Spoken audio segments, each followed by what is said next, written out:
கர்த்தராகிய இயேசு கிறிஸ்து நாமம் ஒன்றே மகிமைப்படுவதாக. இந்த நாளில் ஒரு காரியத்தை பார்க்குறேன். என்ன அப்படின்னா, ஆவிக்குரியவர்களாகி எனக்கு அது அத்தியாவசியமான ஒரு பகுதியில், எத்தனையோ ஒரு ஆவிக்குரிய அஸ்திவாரங்களில் நம்ம நிறையா பகுதியை பார்க்குறோம். சுயத்துக்கு சாகிறது, ஒப்புரவாகுதலான ஒரு பகுதி அப்படின்னு ஒவ்வொரு அஸ்திவாரங்களில். ஆனால் ஒரு பகுதியை நான் பார்க்குறேன். என்ன அப்படின்னா, அந்த நாட்களில் மிக அதிகமான ஒரு காரியத்தை ஆவியானவர் வலியுறுத்தினார். என்னன்னா, கீழ்ப்படிதல். அவர் கீழ்ப்படிதலை எவ்வளவா விருப்பப்படுறாரு அப்படின்னு சொல்லிட்டு நான் இந்த நாட்களில் பார்த்தேன். ஆரம்பத்திலேயே பிதாவாகிய தேவன் இந்த பூமியை கண்ணோக்கி பார்க்கும்போது நாம் எல்லாருக்கும் அறிந்த ஒரு காரியம் என்னன்னா, ஒரு சீர்கெட்ட நிலையில இந்த பூமி இருந்தது. நம்ம எல்லாருக்குமே தெரிந்தது. நான் புதுசாக ஒன்றும் சொல்லலை. ஆனால் அதுக்கு பிறகு அவர் என்ன செய்கிறாரு அப்படின்னு சொல்லி பார்க்கும்போது அது அவரை ஒழுங்குபடுத்துறாரு. அந்த ஒழுங்குபடுத்துகிற ஒவ்வொரு பகுதியிலையும் அது அத்தனையும் நேர்த்தியாக அவருக்கு கீழ்ப்படிஞ்சு கொண்டே இருக்கு. அப்படியே கீழ்ப்படிஞ்சுக்கிட்டு இருக்கும்போது தான் அவர் அதுக்கு பிற்பாடு ஆதாமை கொண்டு வராரு, அதுக்கப்புறம் ஏவாளை கொண்டு வராங்க. ஆனால் இந்த ரெண்டு பேர்கிட்ட ஒரு பகுதியை பார்க்கும்போது எந்த அளவுக்கு அவங்க கீழ்ப்படிஞ்சாங்கன்னா அது கிடையாது, நமக்கும் தெரிஞ்சது. ஆனால் அவர் ஒரு செய்த ஒரு காரியம் என்ன அப்படின்னா, அந்த 3 பேருக்குமே அவர் சாபத்தை கொடுக்கிறார். 3 பேருக்குமே. ஆதாமுக்கு கொடுத்த சாபம் என்ன அப்படின்னா, உன் வேர்வை கீழே விழணும், நீ அப்பதான் நீ சாப்பிட முடியும் அப்படின்ட்டு. ஏவாளுக்கு கொடுத்த சாபம் என்ன, நீ எப்பொழுதும் உன்னை குழந்தை பெற சமயங்களெல்லாம் நீ கஷ்டப்பட்டு தான் நீ பலன் அடையணும்ட்டு 3வது ஒரு சாபத்தை கொடுக்கிறாரு. யாருக்கு? சர்ப்பத்துக்கு. அந்த சர்ப்பத்துக்கு கொடுத்த சாபம் என்ன அப்படின்னு பார்க்கும்போதுதான்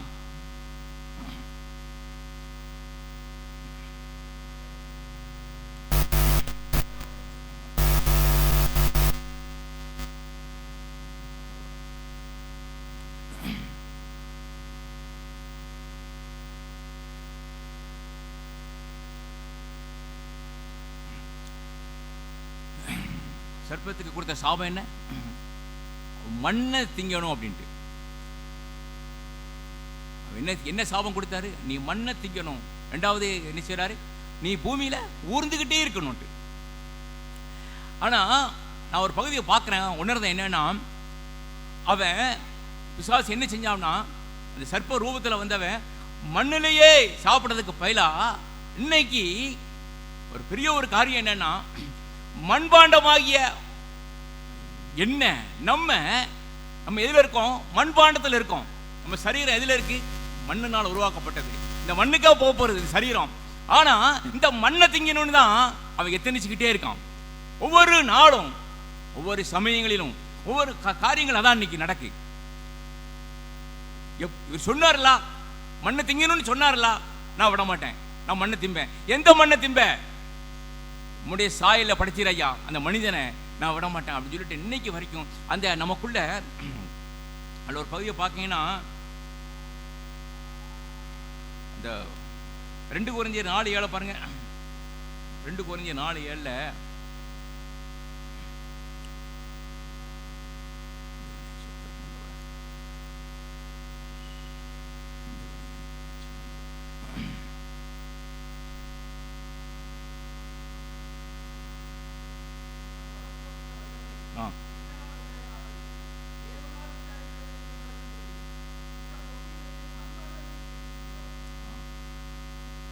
இதான் காரியமா இருக்கு. இந்த மண்பாண்டத்துக்குள்ள உள்ள என்ன இருக்குன்னு பார்த்தா பொக்கிஷம் இருக்கு.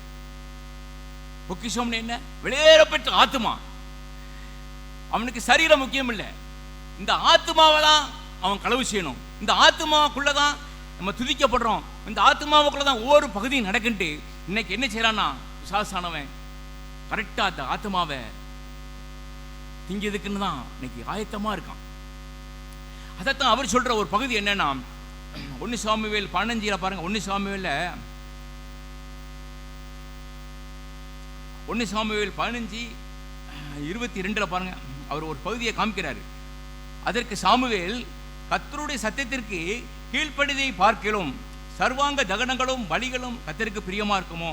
பலியை பார்க்கிலும் கீழ்ப்படிதலும் ஆட்டுக்கடாக்களின் நினைத்தை பார்க்கிலும் செவி கொடுத்தலும் நலம்.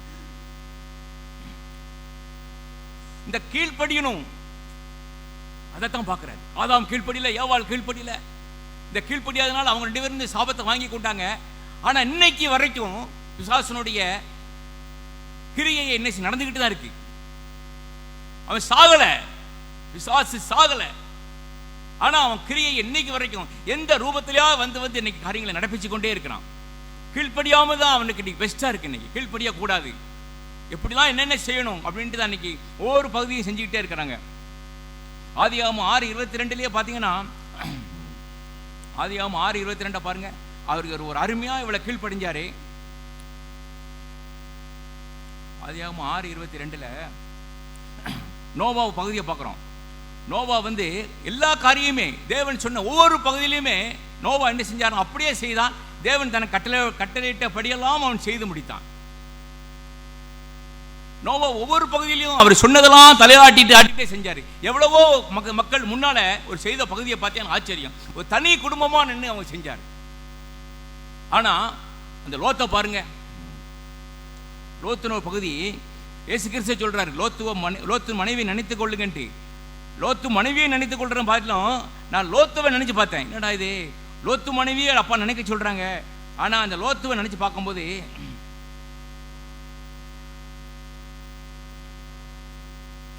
இந்த பாருங்க, லோத்து ஆதியாகமம் 19:17 பாருங்க. ஆதியாகமம் 19:17 அவர்களை வெளியே கொண்டு போய் விட்ட பின்பு அவர், உன் ஜீவன் தப்ப ஓடிப்போ, பின்னிட்டு பாராதே, இந்த பூமியில் எங்கும் நில்லாதே, நீ அழியாதபடிக்கு மலைக்கு ஓடிப்போ என்றார். அதற்கு லோத்து, அப்படியல்ல ஆண்டவரே. டயலாக் பார்த்தீங்களா? உடனே அவர் பெயர்ந்திருக்கலாம். ஆனா அவர் சொன்ன வார்த்தை, லோத்து என்ன சொன்னார்னா, அப்படியல்ல ஆண்டவரே, உமது கண்களில் உமது அடியனுக்கு கிருபை கிடைத்ததே. அது என்னன்னா, அப்பாவை அப்படி குளிர பண்ணக்கூடிய ஒரு வார்த்தையை சொல்லி அப்பாவை ஏமாத்துறாப்புல. இதைத்தான் நான் பார்த்தேன். உமது கண்களில் உமது அடியனுக்கு கிருபை கிடைத்ததே, என் பிராணனை காக்க தேவரீர் எனக்கு செய்த கிருபையை பெரிதாக விளங்க பண்ணினீர். இந்த 2 வார்த்தையும் சொல்லி அப்பாவை குளிர பண்றாப்புல. ஆனா தேவன் சொன்ன வார்த்தை என்ன, நீ மலைக்கு ஓடிப்போ அப்படின்னாப்புல. ஆனா அவர் சொன்ன ஒரு பகுதியை பாருங்க 20, அதோ அந்த ஊர் இருக்கிறதே, நான் அதற்கு ஓடிப்போக தக்கதாய் அது கிட்ட இருக்கிறதே, சின்னதுமா இருக்கிறதே, என் பிராணன் பிழைக்க நான் அங்கே ஓடி போகட்டும், அது சின்ன ஊர் தானே என்றான். அதற்கு அவர், நீ கேட்டுக்கொண்ட ஊரை நான் கவிழ்த்து போடாதபடிக்கு இந்த விஷயத்தில் உனக்கு அனுக்கிரகம் பண்ணினேன். தீவிரமாய் அங்கே ஓடி தப்பித்துக்கொள், நீ அங்கே போய் சேரும் மட்டும் நான் ஒன்றும் செய்யக்கூடாது என்றார். ஆகையால் அந்த ஊர் சோவார் எனப்பட்டது. இதுல என்ன ஒரு பகுதியை பார்க்கணும், கடைசியில் பார்த்தீங்கன்னா நமக்கு எல்லாருக்குமே தெரிஞ்சது, லோத்தினுடைய குடும்பம் நாசமா போயிட்டு அவனுடைய பகுதி. ஆனா அவர் சொன்ன ஒரு பகுதி என்னது, நீ மலைக்கு ஓடிப்போ அப்படின்னு பார்த்தா, அந்த மலைக்கு போயிருந்தார்னா லோத்து ரொம்ப அருமையா தன்னுடைய பிள்ளைகளுக்கு நேர்த்தியான ஒரு மாப்பிள்ளைய பார்த்து முடிச்சு கொடுத்துருப்பாரு. ஆனா அது ஒண்ணுமில்லாம போய் அவனுடைய குடும்பமே என்ன செஞ்சுட்டு சின்ன பின்னமாயிட்டு. ஏன்னா ஒரு இந்த கீழ்ப்படிதல்ங்கிறது இல்லாம போய், நானும் சில சமயத்தில் பார்க்கேன், இந்த செய்யி அப்படின்னா உடனே அந்த வார்த்தை எனக்கு வருது, அப்படியல்ல ஆண்டவரே, அந்த மாதிரி தான் அல்ல ஆண்டவரே, கொஞ்சம் பண்ணி நேரம் ஆகட்டுமே, கொஞ்சம் நேரம் ஆகட்டுமே, இல்லை நீ இப்போ 4 மணிக்கு எழுந்திரிச்சு ஜெபியேன் ஆண்டவரே, கொஞ்சம் நேரம் ஆகட்டுமே, பக்கத்தில் செல்லை வச்சுக்கிட்டு மணி 4 தானே ஆகுது, 4:30 ஆகட்டுமே, 5 ஆகட்டுமே, கொஞ்சம் நேரம் கழித்து பிடிஞ்சிருது, மணி 6:30 ஆயிருக்கு. இப்போ என்னை அப்படி துதிக்க வாயேன், அப்படியல்ல ஆண்டவரே, கொஞ்சம் நேரம் ஆகட்டும், இதேதான் அன்னைக்கு, அப்படியல்ல அப்படியல்ல அப்படின்னு சொல்லிட்டே இருக்கும்போது தான் ஆண்டவர் பார்த்துக்கிட்டே இருக்காரு. உடனே இந்த நோவா போல, நோவாவுடைய ஸ்பிரிட்டை பாருங்க, அவன் அப்படியே செய்து முடித்தான். அவர் சொன்னதெல்லாம் அவர் கீழ்ப்படிச்சதுனால நோவா குடும்பம் தப்பிச்சதுனால நான் இன்னைக்கு இந்த இடத்துல நிற்க ஆவியான உதவி செஞ்சிருக்கிறார். எவ்வளோ ஒரு கிருபையை பார்த்தீங்களா? இன்னைக்கு அதைத்தான் நம்மகிட்ட கேட்கிறேன், கீழ்ப்படியணும். 1 ராஜாக்கள் 4:8 பாருங்க. 1 ராஜாக்கள் 4:8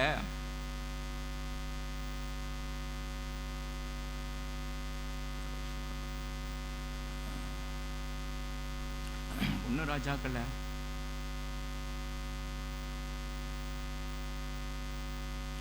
2 ராஜாக்கள்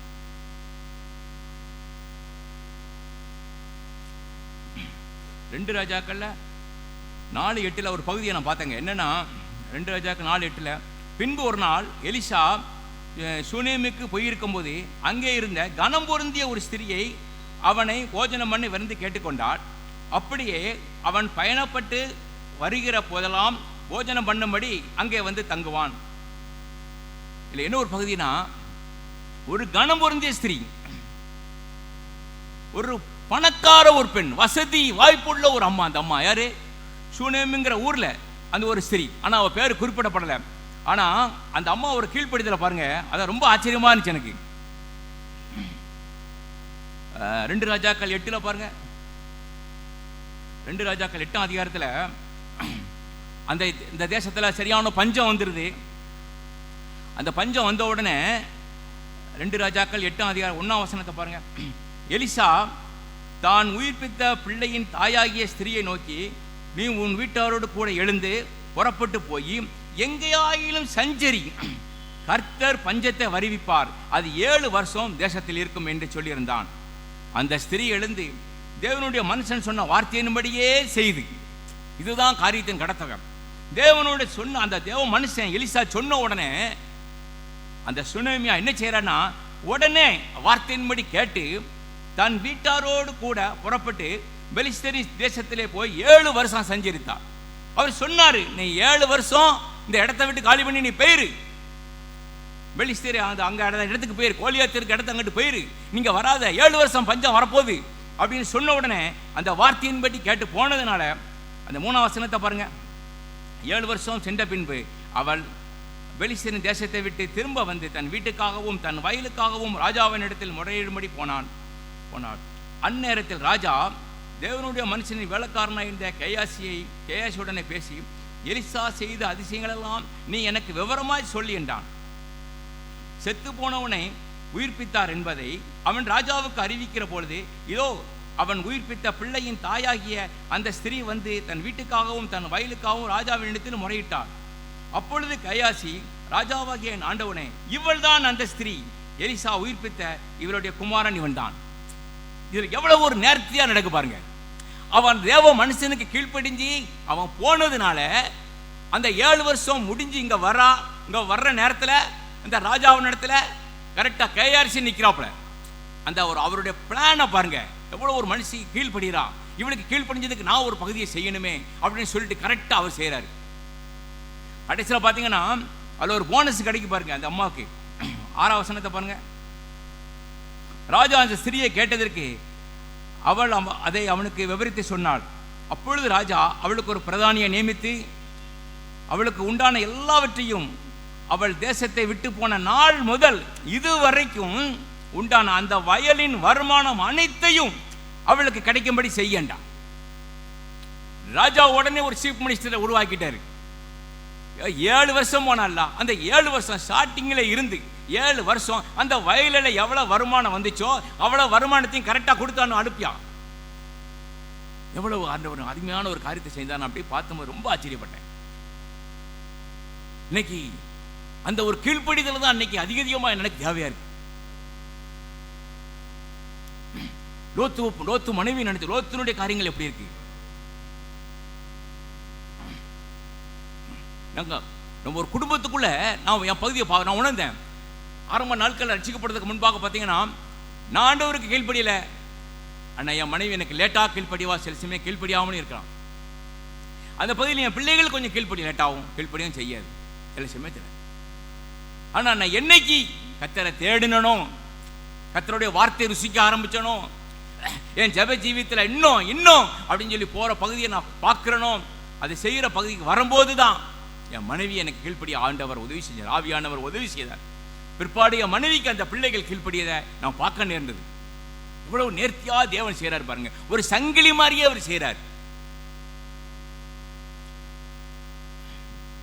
நான் வேலை பார்க்கறது பஸ் கம்பெனியில். அதில் ஒரு பகுதியை நான் பார்த்தேன். என்னன்னா, திடீர்னு ஒரு நாள் கண்டக்டர் வந்து சொல்றாரு முதலாளிட்ட, நான் இந்த ஆள்கிட்ட வேலை பார்க்க மாட்டேன் அப்படிங்காப்புல, டிரைவர்கிட்ட வேலை பார்க்க மாட்டேன் அப்படிங்காப்புல. அவர் முதலாளி சொல்றாரு, என்னப்பா என்னாச்சியா அப்படிங்காரு.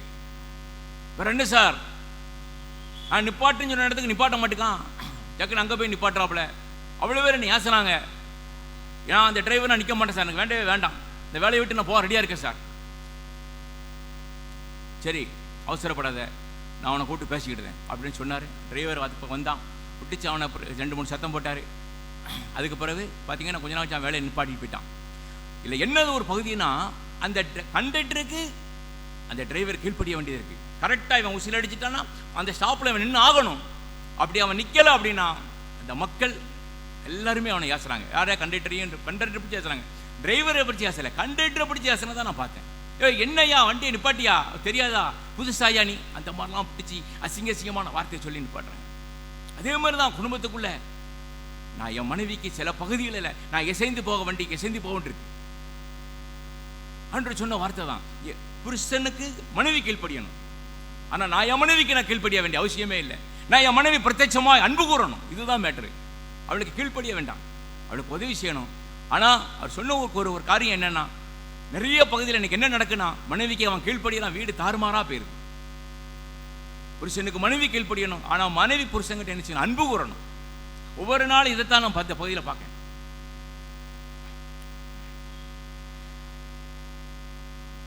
அதே மாதிரி யாக்கோபு 4:7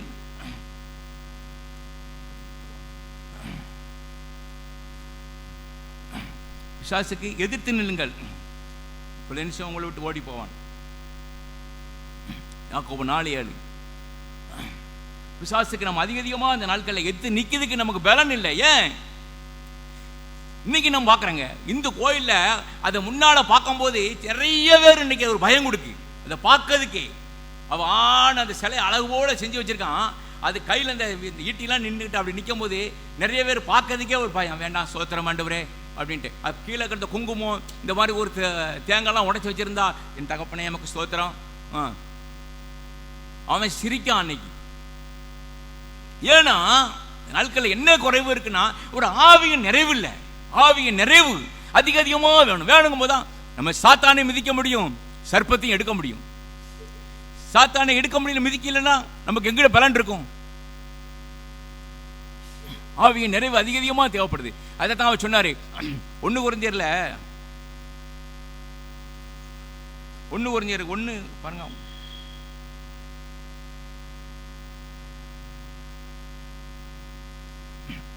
1 கொரிந்தியர் 1ஆம் அதிகாரத்தில் 30-31 வசனத்தை பாருங்க. 1 கொரிந்தியர் 1:31 அவரே தேவனால் நமக்கு ஞானமும் நீதியும் பரிசுத்தமும் மீட்புமானார். எவ்வளவு ஒரு பகுதியை பாருங்க. ஞானம் அதிகமாய் வேணும். அவரே, இயேசு கிறிஸ்துவே எனக்குள்ள ஞானம், இயேசு கிறிஸ்துவே எனக்கு நீதி, இயேசு கிறிஸ்துவே எனக்கு பரிசுத்தம், இயேசு கிறிஸ்துவே எனக்கு மீட்பு. நான் கீழ்ப்படிஞ்சிருந்தேன். இந்த கீழ்ப்படியாத பகுதியில் ஒரு முரட்டாட்டமான ஒரு ஆவி எனக்குள்ள இருந்துச்சு அப்படின்னா, இந்த நாளுமே எனக்குள்ள ஒர்க் அவுட் ஆகாது. எனக்கு நீதி கிடைக்காது, எனக்குள்ள பரிசுத்தம் இருக்காது, எனக்குள்ள மீட்பு இருக்காது, ஞானம் இருக்காது. இந்த நாளையும் வர சொல்றாரு. அதான் 1 பேதுருல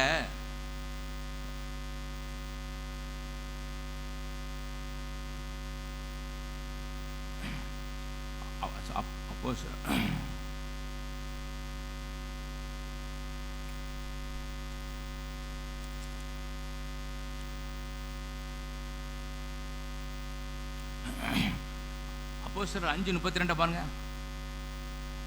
அப்போஸ்தலர் அதிகாரத்தில் 5ஆம் அதிகாரம் 32 அது 31 பாருங்க. 5:31 இஸ்ரவேலுக்கு மனம் திரும்புதலையும் பாவ மன்னிப்பையும் அருளுகிறதற்காக அவரை அதிபதியாகவும் இரட்சகராகவும் தமது வலது கரத்தினே உயர்த்தினார். அதுக்கு பிறகு இந்த சங்கதிகளை குறித்து நாங்கள் அவருக்கு சாட்சிகளாக இருக்கிறோம். தேவன் நமக்கு கீழ்ப்படுகிறவர்களுக்கு தந்திரளின பரிசுத்த ஆவியும் சாட்சி என்றார்கள். தேவனுக்கு கீழ்ப்படியும் போதுதான் அந்த பரிசுத்த ஆவியானவர் நமக்கு பிரத்யட்சமா வந்து அவர் வாசம் பண்றார். கீழ்ப்படியும் போதுதான். நம்ம கீழ்ப்படியாம இருக்கும் போது பரிசுத்த ஆவியானுடைய நிறைவு இல்லை, பரிசுத்த ஆவியானுடைய ஆளுகை இல்லை. பரிசுத்த ஆவியானவர் ஒருவனுக்குள்ள வந்துட்டா அப்படின்னா, அந்த ரோமர் 8:36 என்ன போட்டிருக்குன்னா, வாக்கு கடங்காத, ரோமர் 8:26 அந்த கடைசியில் பாருங்க, ரோமர் 8:26 ஆவியானவர் தாமே வாக்கு கடங்காத பெருமிச்சுகளோடு நமக்காக வேண்டுதல் செய்கிறார். எனக்காக அவர் உள்ளுக்குள்ள இருந்து, என்னுடைய ஆவிக்குள்ள இருந்து, என்னுடைய ஆத்மாவுக்குள்ள இருந்து ஆவியானவர் ஒவ்வொரு வார்த்தை கொடுத்து இதை சொல்லு, இதை செய்யி, இப்போ கொஞ்ச நேரம் நீ அந்நிய பாஷையிலே பேசு, கொஞ்ச நேரம் கர்த்தருடைய வார்த்தையை பேசு, கொஞ்ச நேரம் அவரை துதி அப்படின்னு சொல்லிட்டு இந்த ஆவியானவரே உள்ளுக்குள்ளே இருந்து வாக்கு கடங்காத பெருமிச்சுகளோடு இந்த ஆவியானவர் செய்யற ஒரு பகுதி இருக்கே, அதை காட்டின உலகத்தில் வேறு எதுவுமே இல்லைங்க.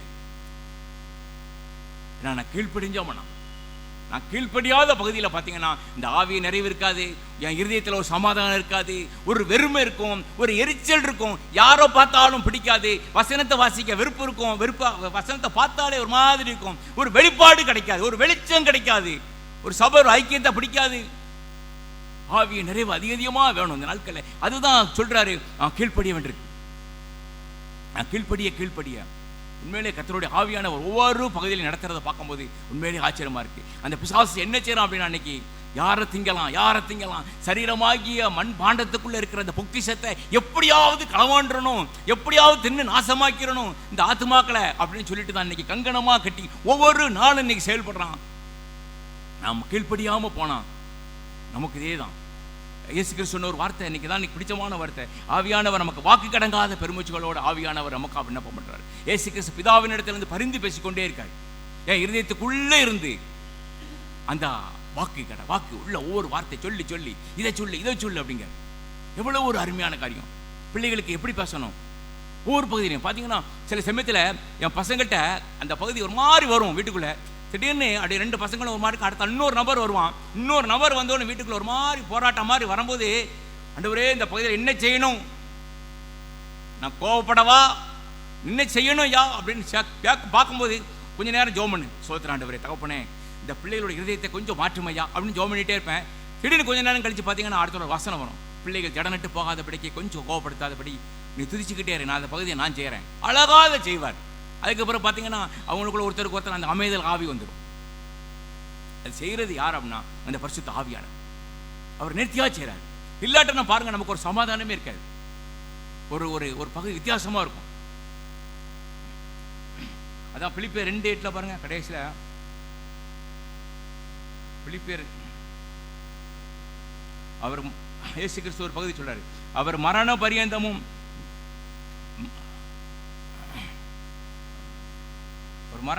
உண்மையா இருந்து தம்மை தாமே அவரை தாழ்த்தினார். மரண பரியந்தம், சிலுவையில் மரண பரியந்தம் கீழ்ப்படிந்தவராகி தம்மை தாமே தாழ்த்தினார். இதுதான் கடைசி வரைக்கும், என் ஜீவன் போற வரைக்கும் நான் என்ன நானே கீழ்ப்படிந்து வாழும்போது ஆவியான என்ன செய்வார், அடுத்த வசனம், தேவன் எல்லாவற்றிற்கும் மேலாக நம்மளை உயர்த்துவார். உன்னதத்துக்குள்ள ஆசீர்வாதங்களால நம்மளை நிரப்ப தேவனால கூடும். அவர் பகுதி கேட்கிறார், கீழ்ப்படிதல் தான். இன்னைக்கு அதிகமாக நம்ம கீழ்ப்படிதல் வேணும் ஆண்டவரே அப்படின்னு நாட்கள் அதைத்தான் நான் வாஞ்சிக்கிறேன். தேவன் நடத்துவராக. ஆமென்.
கிறிஸ்தவ வாழ்க்கைக்கு ஒரு இன்றியமையாத ஒரு நல்ல பண்பு என்ன அப்படின்னா, ஒரு கீழ்ப்படிதல் தான். கீழ்ப்படிதல் என்று சொன்னாலே எல்லாருக்குமே கொஞ்சம் கஷ்டமாக தான் இருக்கும். மனைவி புருஷனுக்கு கீழ்ப்படினா கொஞ்சம் கஷ்டம்தான், பிள்ளைகள் பெற்றோருக்கு கீழ்ப்படினா கஷ்டம்தான், ஆஃபீஸில் அதிகாரிக்கு கீழ்ப்படினா கஷ்டம்தான். எங்கே நமக்கு மேலே இருக்காங்களோ அவங்களுக்கெல்லாம் நம்ம கீழ்ப்படியணும் அப்படின்னா அது ரொம்ப கஷ்டமாக தான் இருக்குது. ஆனால் எந்த அளவுக்கு நம்மளை தாழ்த்தி நம்ம கீழ்ப்படுகிறோமோ நம்ம ஆசீர்வாதத்தை நம்ம பெற்றுக்கொள்வோம், அது உறுதி. இயேசு கிறிஸ்து பிதாவுக்கு அவர் கீழ்ப்படிந்தார். தேவனுடைய சித்தத்தை இந்த பூமியிலே அவர் செய்து முடித்தார்.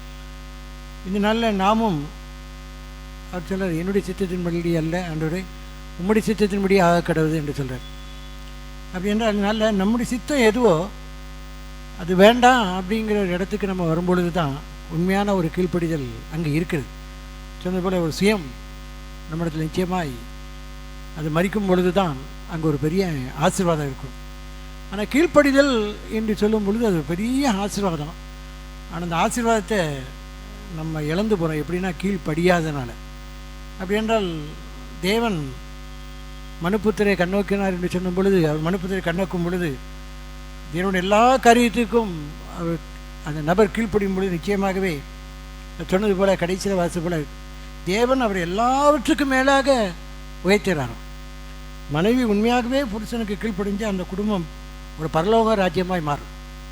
அதுமாதிரி பிள்ளைகள் முழுதுமாய் பெற்றோருக்கு கீழ்ப்படிஞ்சிருந்தாங்கன்னா அது ஒரு பரலோக ராஜ்யமாக மாறும். ஆனால் கீழ்ப்படுதல் இல்லாத குடும்பம் அது சொன்னது போல் அது ரெண்டகம் பண்ணுதலாயிரும், முரட்டாட்டமாயிரும்.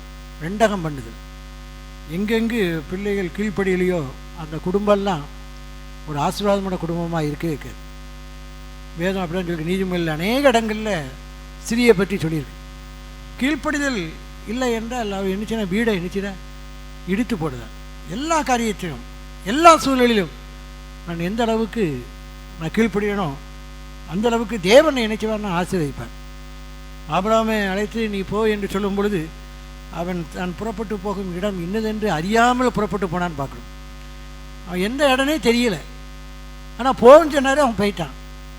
ஆனால் என்ன அருமையான ஒரு காரியம்.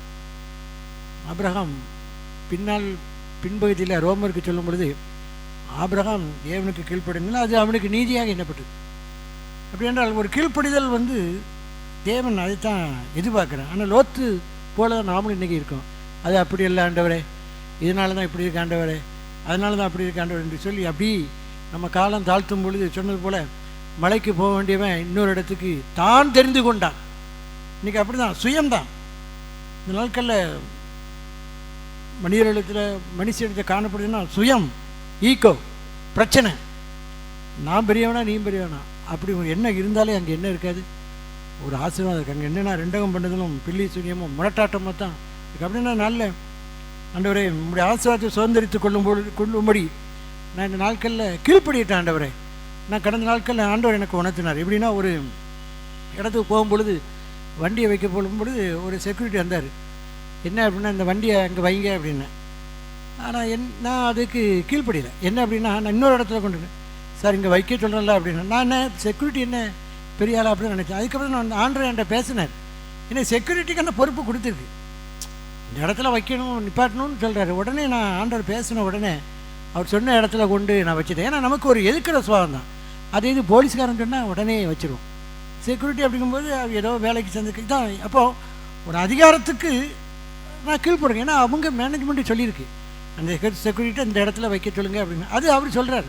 ஆனால் நாம் என்னென்னா மனசில்கிட்ட கீழ்ப்படியாத ஒரு தன்மை. இதனால தான் நம்ம அநேக காரியங்களில் ஆசீர்வாதத்தை இழந்து போகிறோம். இங்கே ரோமர்கள் நிருபம் 13ஆம் அதிகாரத்தில் ஒரு வசனத்தை வாசிக்கணும். ரோமர் 13:5. ரோமர் 13:5. ஆகையால் நீங்கள் கோபாக்கினி நிமித்தம் மாத்திரமல்ல மனச்சாட்சி நிமித்தமும் கீழ்ப்படிய வேண்டும்.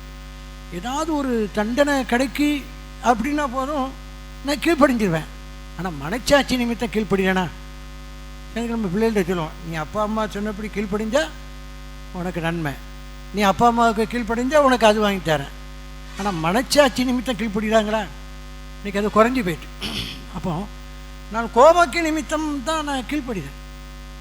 ஆனால் மனச்சாட்சி நிமித்தம் என்னோட மனச்சாட்சி என்ன சொல்லுதோ அது சின்ன பிள்ளைகளுக்கோ பெரிய பிள்ளைகளுக்கோ அது என்னையோட மூத்தவங்களுக்கோ இளையவங்களுக்கோ எல்லாருக்கும் நான் உடனே என்ன செய்யணும், மனச்சாட்சி நிமித்தம் நான் கீழ்ப்பணும். அதான் பின்னால் அவர் சொல்கிறார் 7ஆம் வசனம், செய்ய வேண்டிய கடமை செய்யுங்கள். எவனுக்கு வரியை செலுத்த வேண்டியதோ அவனுக்கு வரியை, எவனுக்கு தீர்வை செலுத்த வேண்டியதோ அவனுக்கு தீர்வை, எவனுக்கு பயப்பட வேண்டியதோ அவனுக்கு பயப்படுங்க, எவனை கணம் பண்ண வேண்டியதோ அவனை கணம் பண்ணுங்க. நீங்கள் என்ன செய்யணும், வரியை கொடுக்கணும். அப்போ இது எல்லாம் பார்க்கும்போது அங்கே கீழ்ப்படிதல் இருக்குது. எவனை கணம் பண்ணணும் அப்படின்னு நம்ம அதுக்கு என்ன செய்யணும், கீழ்ப்படியணும். எவனுக்கு தீர்வு செலுத்தணுமோ அதுக்கு தீர்வு செலுத்தணும். அதை ஏன் எழுத்து கேட்பேன், நான் கேட்கணும். மற்றவர்கள் உலக மனுஷல் பேசுகிற மாதிரியே நான் என்னோடய வார்த்தைகள் வீணான வார்த்தைகள், கவர்மெண்ட்டை எதிர்த்து அதிகாரியை எதிர்த்து வீணான வார்த்தைகள். ஏன்னா ஒரு சட்டம் ஏற்றனா நான் அதுக்கு உடனே ஆண்டவரே நான் மனச்சாட்சி நிமித்தம் நான் கீழ்ப்படுகிறேன். தேவன் இந்த நாளில் நம்மளோட அர்த்தம் எதிர்பார்க்குறோம். கோபாக்கினின் நிமித்தம் மாத்திரமல்ல, மனச்சாட்சி நிமித்தம். அப்படி என்றால் எல்லா சூழ்நிலையிலும் என்னோடய மனச்சாட்சி என்னச்சு, நான் கீழ்ப்படுதலில் ஒரு ஆவி, ஒரு பணிந்த ஆவி. அதான் அங்கே சொன்னது போல் ஒரு வசனம் உண்டு, தேவனுக்கு நம்ம செலுத்தும் பொழுது அவர் நிச்சயமாகவே தேவன் நம்ம என்ன செய்கிறாருன்னா அவர் அவர் பார்க்குறார். அவர் யார் நொறுங்கி இருக்கா, யார் தேவனுக்கு பயப்படுறா, யார் அவனுக்கு கீழ்ப்படுறாளோ அந்த அவனுக்கு கொடுக்க வேண்டிய தண்ணீர் அவனுக்கு கொடுக்கப்படும், அவனுக்கு கொடுக்க வேண்டிய அப்போ அவனுக்கு நிச்சயம்னா கொடுக்கப்படும் சொல்லி தீர்க்கதரிசியில் எங்கே தெரியல எனக்கு சரியா. அப்போ அவன் நிச்சயம் அவன் கொடுக்க வேண்டியது அவனுக்கு நிச்சயம் கொடுக்கப்படும். ஏன்னா ஆண்டவர் நித்தியவாசி, அவர் பெரியவர், அவர் பார்க்குறாரு. அப்போ நம்ம எல்லா காரியத்தையும் நம்ம கீழ்ப்படியும் பொழுது நமக்கு கிடைக்க வேண்டியதை எல்லாம் சொன்னது போல் எல்லாவற்றையும் 7 வருஷம் பஞ்சம் இருந்தாலும் அந்த ஸ்ரீ அப்படி இருந்தால் 7 வருஷத்துக்கு என்ன இருக்கும் அது அவனுக்கு நினைச்சா கொடுக்கப்படும். அப்படி என்றால் எனக்கு வேண்டிய அப்பத்தை, எனக்கு வேண்டிய தண்ணீரை ஆண்டவர் எனக்கு கொடுக்க வேண்டியது இருக்கா. நான் எல்லா வார்த்தைக்கும் எல்லா கட்டளைக்கும் நான் எந்த அளவுக்கு கீழ்ப்படியணும் அந்த அளவுக்கு தேவனிடத்திலிருந்து ஆசீர்வாதம் பெற முடியும். இல்லை அப்படின்னா உபாகமம் 28 பார்த்தது போல அவர் சொன்ன கட்டளையின்படி கீழ்ப்படிந்தா நீ கீழாகாமல் மேலாவாய், கீழ்ப்படிந்தா உன்னை வாழாக்காமல் உன்னை நினைச்சுவேன் தலையாக்குவேன். இல்லை அப்படின்னா அதுக்கு பின்னால் வர்ற தீமைகளை பார்த்தா கீழ்ப்படியாதவர்களுக்கு அநேக காரணங்கள் வாஸ்து பார்த்தாலே நமக்கு கொஞ்சம் ஒரு மாதிரி இருக்கும். ஏன்னா கீழ்ப்படிஞ்சவர்களுக்கு கொஞ்சமாக தான் இருக்கும், கீழ்ப்படியாதவர்களுக்கு பார்த்தா ஒரு பெரிய பட்டியலே வரும். அப்படி என்றால் தேவன் நான் தான் நீ இந்த வார்த்தைகளுக்கு செவி கொடுத்தா இதுக்கு கீழ்ப்படிந்தால் நான் உன்னை நினைச்சுவேன் மேன்மையாக்குவேன் அப்படின்னு. ஆண்டவரே இந்த நாளில் உங்களுடைய சித்தத்தின்படி நான் செய்யட்டேன். ஆண்டவரே எவனை கணம் பண்ண வேண்டியதோ நான் அவனை கணம் பண்ணட்டும், எவனுக்கு வரியை செலுத்த வேண்டியதோ அவனுக்கு வரியை செலுத்தட்டும், எவனுக்கு தீர்வு செலுத்த வேண்டியதோ அவனுக்கு நான் இந்த தீர்வு செலுத்தட்டும், யாருக்கு கீழ்ப்படியணுமோ நான் அவங்களுக்கு நினைச்சிட்டோம் கீழ்ப்படிட்டான் சட்ட திட்டங்கள் எல்லாவற்றுக்கும். ஏன்னா தேவன் அதைத்தான் இந்த நல்ல எதிர்பார்க்கிறார். இங்கே ஒரு வசனம் உண்டு, அப்போஸ்தலனாகிய பவுல் கொரிந்து சபைக்கு எழுதின ஒரு வசனம், 1 கொரிந்தியர் 15ஆம் அதிகாரம். 1 கொரிந்தியர்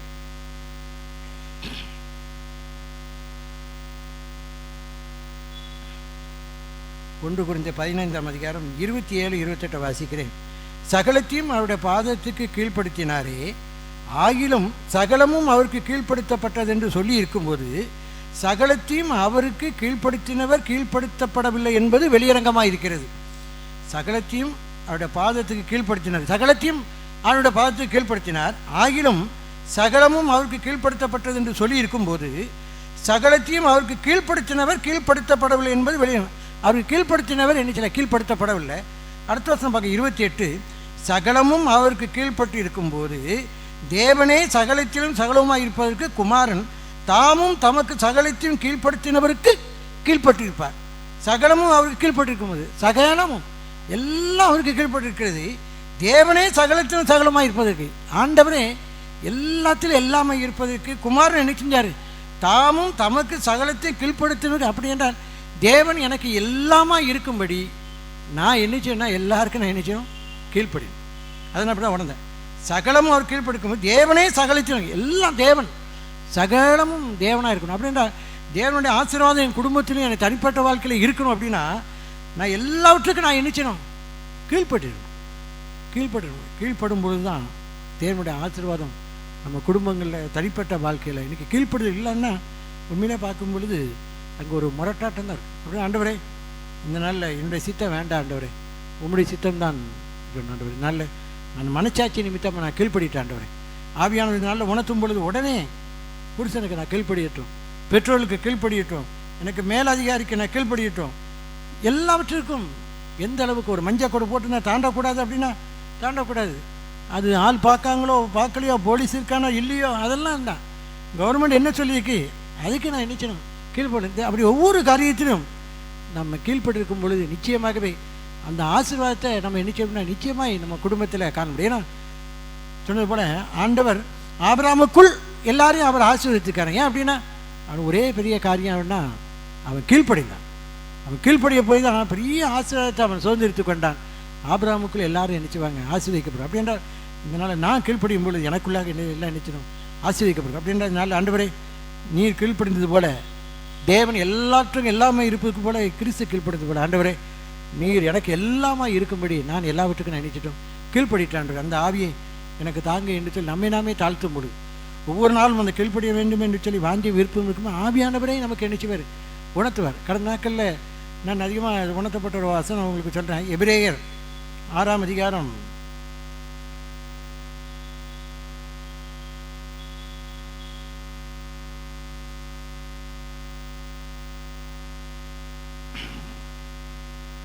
8ஆம் அதிகாரம் 11வது வசனம் வாசிக்க. எபிரேயர் 8:12. அப்பொழுது சிறியவன் முதல் கொண்டு பெரியவன் வரைக்கும் எல்லாரும் என்னை அறிவார்கள், ஆகையால் கர்த்தரை அறிந்து கொள் என்று ஒருவன் தன் அயலானுக்கும் ஒருவன் சகோதரனுக்கும் போதிக்க வேண்டியதில்லை. ஆகையால் கர்த்தரை அறிந்து கொள் என்று ஒருவன் தன் அயலானுக்கும் ஒருவன் தன் சகோதரனுக்கு நினைச்சல போதிக்க வேண்டியதில்லை. அப்படி என்றால் நான் இப்படி தான் உணர்ந்த ஒவ்வொரு காரியமும் யாரும் நமக்கு நினைச்ச வேண்டியதில்லை, போதிக்க வேண்டியதே இல்லை. ஏன்னா ஆவியானவர் நமக்குள்ளே இருக்கும் பொழுது நான் அறிந்து கொள், கீழ்ப்படி, கோவப்படாத, புறம்படாத என்று சொல்லி யாரும் எனக்கு போதிக்க வேண்டியது இல்லை. ஏன் அப்படின்னா நான் அந்த அளவுக்கு நான் நினைச்சு அறிந்து கொள்ளணும். ஆவியானவர் எனக்குள்ள நான் அப்படி நான் உணர்த்தப்பட்டேன். கர்த்தரை அறிந்து கொள், சிறியவன் பெரியவன் வரைக்கும் ஆசீர்வதிக்கப்படுவான். ஆகையால் ஒருத்தன் ஆண்டு அறிந்து கொள்னு சொல்லி ஒருவனும் போதிக்க வேண்டியது. ஆனால் இன்றைக்கி சபையில் அநேக வார்த்தைகள் யார் நமக்கு போதிக்கும். ஏன்னா நான் இந்த நாளில் நான் அப்படிப்பட்ட ஆவியானவருக்கு நான் முழுதுமாய் என்னை ஒப்பு கொடுக்கும் பொழுது தான் இது கீழ்ப்படுதலுமா, இது சரியா, இது தப்பா, நான் இந்த காரியத்துக்கு கீழ்ப்படியணுமா வேண்டாமா, புருஷனிடத்தில் போய், மனைவிடத்தில் போய், சௌரத்தில் போய் இந்த காரியத்தில் நான் கீழ்ப்படையவா வேண்டாமான்னு போதிக்க வேண்டிய அவசியம் இல்லை, யார்கிட்டையும் கேட்க வேண்டிய அவசியம் இல்லை. ஆவியானவரே நம்ம நடத்துகிறோம். ஆனால் நான் நினைச்சணும் முழு இதயத்தில் தேவனை தேடணும். ஆண்டு எந்த காரியத்தை கீழ்ப்படின்னு சொல்லி என்னை ஒப்பு கொடுக்கும் பொழுது யாரும் எனக்கு போதிக்கின்றது, ஆவியானவரே எனக்குள்ளே நினைச்சுவார், போய்த்து அப்படின்ற நமக்கு வாஞ்சியும் விருப்பம் அதிகமாக இருக்கும் பொழுது நிச்சயமாக தேவன் நம்மை நினைச்சுவார், ஆசீர்வதிப்பார். சொன்னது போல் நம்முடைய தேவன், நம்முடைய இயேசு கிறிஸ்து, நாம் ஆராதிக்கிற இயேசு கிறிஸ்து அவர் கீழ்ப்படியில் உள்ளவர். ஆகவே நாம் ஆராதிக்கிற நாமும் ஒரு கீழ்ப்படியில் ஆவியை பெற்றிருப்போம் என்றால் நிச்சயமாகவே எல்லாவற்றையும் நிரப்புற ஆவியான நம்மை நினைச்சுவார், நிரப்புவார். நாம் ஜோம்.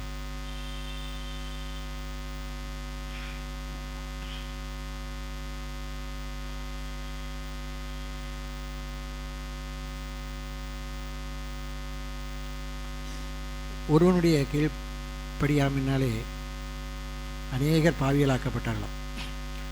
ஒருவருடைய கீழ்ப்படியினாலே அநேகர் நீதிமான்களாக்கப்பட்டார்களாம். அப்படி அந்த நாளில் என்னுடைய கீழ்ப்படியாமினாலே அநேகர் பாவியல் ஆக்கப்படுறதை விட என்னுடைய கீழ்ப்படியினால அநேகர் நிச்சயம்னா நீதிமான்களாக்கப்படணும். இயேசு கிறிஸ்து அப்படி தான் அவருக்கு கீழ்ப்படிந்தார், அநேகர் நீதிமான்களாக்கப்பட்டார். ஆனால் இன்றைக்கி நம்ம வஞ்சிக்கப்பட்டு போயிடாதபடி என்னுடைய கீழ்ப்படியாமையினால் அநேகர் பாவத்துக்கு எதுவாக மாறிடுவாங்க. அதனால் அப்படி இல்லாதபடி ஆண்டவரே நீர் கீழ்ப்படிந்ததுனால அநேக நீதிமான்களாக்கப்பட்டது போல எனக்கு ஒரு கீழ்ப்படிதல் ஆவியை தாங்க என்று சொல்லி கேட்கும்பொழுது நிச்சயமாகவே அந்த ஆசீர்வாதத்தை நம்ம நிச்சயம் சுதந்திரித்துக் கொள்ள முடியும். நம் ஜெபம். நன்றி.